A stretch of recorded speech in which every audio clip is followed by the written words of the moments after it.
Hi families, my name is Emily Cairns. I am a mom of a stroke warrior. Our daughter Avery suffered a hemorrhagic stroke in utero in the left side of her cerebellum. She's now 4 years old. I was asked as a parent to provide some tips and tricks that were helpful for us along the way on her journey so far. Avery's vision was affected by her stroke, her mobility, her balance, her gross motor skills, and she has low muscle tone as well all over. So some things that really helped us were early intervention. I can't say enough positive things about I cry about early intervention and how those specialists had helped us so much, and they had and have helped us so much through physical therapy, occupational therapy, aquatic therapy, all the specialists and resources we've encountered over the last few years to help her grow and thrive and continue to progress. Something her first physical therapist suggested to us for her due to her low tone and difficulty with balance and standing was Sure Step SMOs. So these are her first pair when she was itty bitty. These are her Sure Step SMOs that helped support her ankle stability and helped her to learn how to stand and pull up. And she went through a few different pairs. They really helped her as she learned to walk. They helped her, here's another pair, as she was learning to progress through her gross motor milestones. So these were great, and they really helped her. She has now progressed to chipmunk inserts that she wears inside her sneakers. So you can see here, it gives her an arch. Due to her low tone, she has flat feet when she puts her weight on her feet.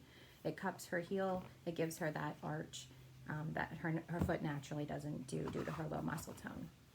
So these were all awesome resources and things that we used for Avery, for her ankles and for her feet, to help her along the way to help her learn how to walk and progress through her gross motor skills. Finding shoes was always a challenge. So we've learned that New Balance extra wide is very helpful, and they fit most SMOs or AFOs and inserts. We take the liner out and then we place the insert inside, and that's how she wears her sneakers. We like to have laces so that we could make them as loose or as wide as needed to fit her feet.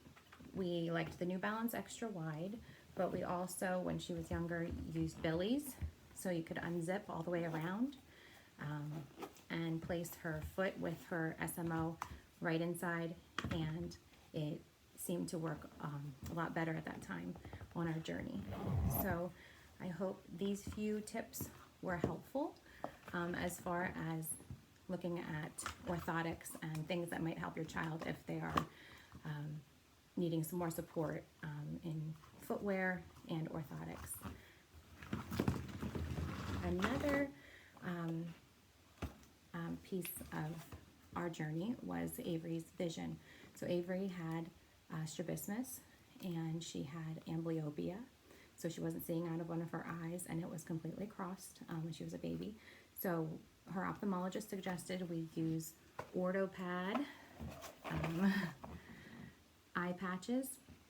So we would patch her eye that was stronger, so to force her other eye, affected eye, to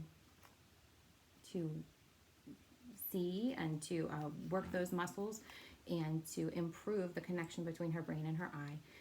We did that for about 2 years. She had 2 eye surgeries, so if you're contemplating surgery or not for your child, if they have some type of vision impairment or anything like that, we have seen great success in her since her eye surgery. She's had 2 at 1 year old and 2 years old, and we are no longer patching, so that's awesome. She's progressed from that. So if your child has vision problems, I would definitely recommend seeing an ophthalmologist, also an orthoptist for any drifting concerns. So I hope that these tips were helpful, and I wish you all the best on your journey. Continue being an advocate for your child. You know your child best, and there's just nothing that I wouldn't do for my child.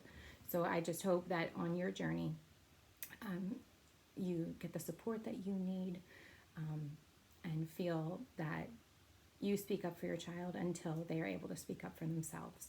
Question things, ask questions, tell them what you're seeing at home. It might be different than what they're seeing at appointments. And if you ever need any type of support, reach out to the International Alliance for Pediatric Stroke and the KISS Network. They're both awesome resources to support families along their journey, along with their stroke warriors. So continue doing all the great things you're doing, and have a great day. Thanks.